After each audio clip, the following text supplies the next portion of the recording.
1966年嘅5月16號就掀起呢個文化大革命，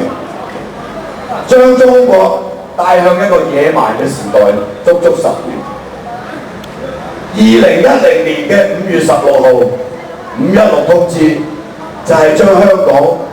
帶向文明，大家一定要去投票。呢一日係標誌住香港真真正正邁向文明嘅一天。今次呢一個516公投，我哋遭遇前所未有嘅打壓，來自北京嘅中央政府，來自共產黨嘅奴才，嗰啲兩會嘅代表、人大代表、政協委員，來自啲奴才嘅奴才，除咗親共嘅力量鋪天蓋地嘅打擊抹黑之外，我哋仲有來自我哋啲所謂盟友嘅抽後腿。各位，呢一個516公投一定要成功，即使係呢種鋪天蓋地嘅打壓，同埋我哋啲所謂盟友喺度抽後腿，我哋都一定會成功。只要我哋啲年青人通過呢一個公投運動，知道我哋係要為我哋香港，我哋安身立命嘅呢個地方去揾返我哋嘅尊嚴。我哋要求一人一票選行政長官、立法會所有嘅議席由一人一票選舉產生，呢個就係為我哋嘅下一代，為香港嘅長治久安，呢個係有史以來最重要嘅一次運動。呢一票你一定要投，你唔係投俾毓民，唔係投俾大舊，唔係投俾長毛，你係投俾一個真正嘅普選，同埋廢除呢個功能組別，投俾香港人一個希望，改變一定會到來，只差嘅就係你嗰一票。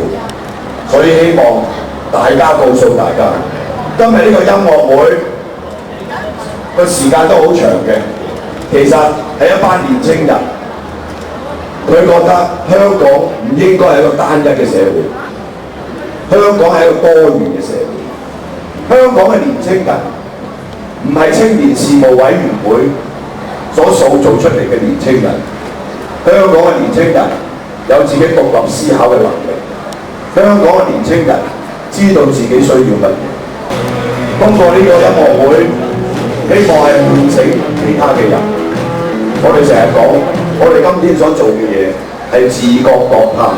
自己醒覺。又希望別人可以醒覺，所以我哋好多謝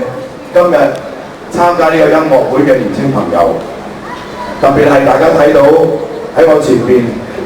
我有話對香港説呢一個攝影嘅展覽係非常之有意思、有創意嘅每個人都有個訴求，即使你個訴求同別人唔同，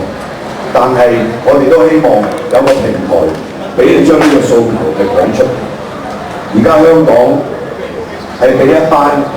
特權階級，俾一班大財閥控制咗，令到個資源分配不均。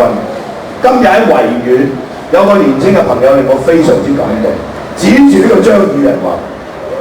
：20蚊一個鐘嘅最低工資，一日當你做10個鐘，你張宇人養唔養低你老婆先？所以大家一定要參加5區公投，掃走功能組別。嗱，呢個係今日一個年青朋友喺維園講嘅嘢，我哋俾啲掌聲佢。好啊，多謝大家。